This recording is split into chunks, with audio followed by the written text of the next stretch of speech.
कर्नाटक में किष्किंधा क्षेत्र है और वहीं पर हनुमान जी का एक मंदिर है जिसको हनुमान जी की जन्मस्थली कहा जाता है। मान्यता है कि हनुमान जी का जन्म यहीं हुआ था और यहाँ पर एक प्राचीन मंदिर है, उसका नाम है आंजनेय हनुमान मंदिर। उसको लेकर कर्नाटक सरकार और जो मुख्य पुजारी हैं उनमें कानूनी घमासान चल रहा है। दोनों आपस में भिड़े हुए हैं और ये मामला अब सुप्रीम कोर्ट पहुंचा है और सुप्रीम कोर्ट ने एक बड़ा आदेश इसमें जारी किया है। सुप्रीम कोर्ट में जस्टिस सूर्यकांत की बेंच ने सीधे सीधे आदेश जारी किया है कि जो कर्नाटक सरकार है उसके अफसर हैं, वो जो मुख्य पुजारी हैं विद्यादास, उनको पूजा अर्चना करने की इजाज़त देंगे, उसमें बाधा नहीं बनेंगे और इसके अलावा मंदिर के पास एक कमरा भी रहने के लिए उनको दिया जाएगा। सुप्रीम कोर्ट ने चेतावनी भी दी है अफसरों को कि अगर इन आदेशों का उल्लंघन हुआ तो इसे गंभीरता से लिया जाएगा। ये बड़ा दखल सुप्रीम कोर्ट ने दिया और कर्नाटक सरकार और जो प्रशासन है उसको नोटिस भी मुख्य पुजारी की याचिका पर दिया गया है।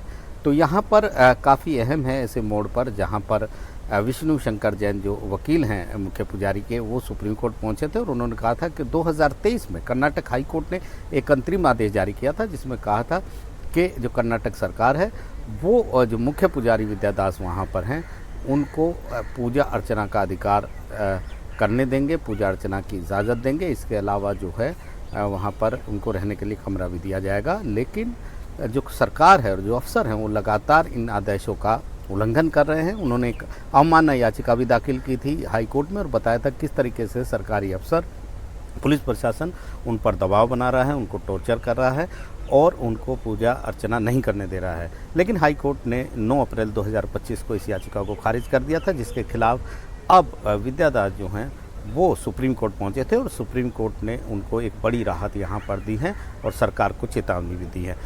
काफ़ी इस मुद्दे पर 2018 से विवाद चल रहा है। यहाँ पर विष्णु शंकर जैन ने सुप्रीम कोर्ट को बताया कि 120 सालों से जो है पुजारियों के पास ही मंदिर रहा है और वही संप्रदाय जो हनुमान हैं वहाँ पर उनकी पूजा अर्चना करता रहा है। वहाँ पर 500 सीढ़ियाँ भी बनाई गई हैं, लेकिन सरकार ने इसे अपने नियंत्रण में ले लिया है जो पूरी तरह गैरकानूनी है। तो कहानी 2018 में शुरू हुई जब कर्नाटक सरकार इस मुद्दे पर एक एक्ट लेकर आई, 1997 का एक्ट, हिंदू एंडोमेंट एक्ट के तहत, और इस मंदिर को अपने नियंत्रण में ले लिया और यहाँ पर जो प्रशासन के जो अधिकारी थे उनको उनकी जिम्मेदारी सौंप दी मंदिर का प्रशासन करने के लिए।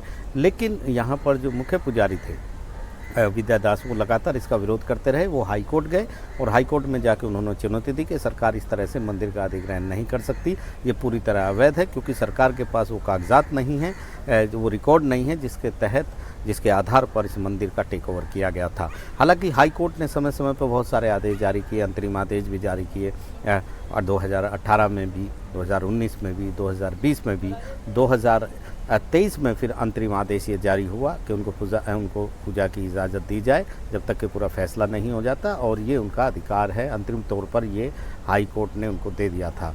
लेकिन उसके बावजूद जो विद्यादास है उनका ये कहना है कि उनको 2009 में यहाँ पर मुख्य पुजारी बनाया गया था और तब से वो यहाँ पर पूजा अर्चना कर रहे हैं, लेकिन सरकार गैर कानूनी तरीके से, अवैध तरीके से उनके इस अधिकार को छीन रही है। पुजारियों का ही वहाँ पर हक है हमेशा से हनुमान जो हैं वहाँ पर उनकी पूजा करने का और वहीं पर रहने का। एक संस्कृत विद्यालय भी स्थापित किया गया है वहाँ पर।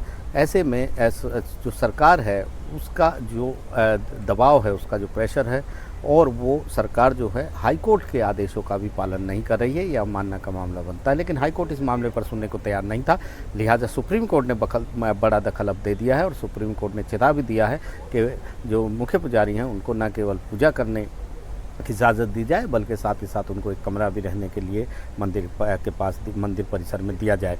तो एक बड़ा मामला है, एक मंदिर को लेकर सरकार और मुख्य पुजारी आपस में भिड़े हुए हैं और अब अगला फैसला सुप्रीम कोर्ट को ही करना है। नई दिल्ली से आशीष भार्गव, NDTV इंडिया।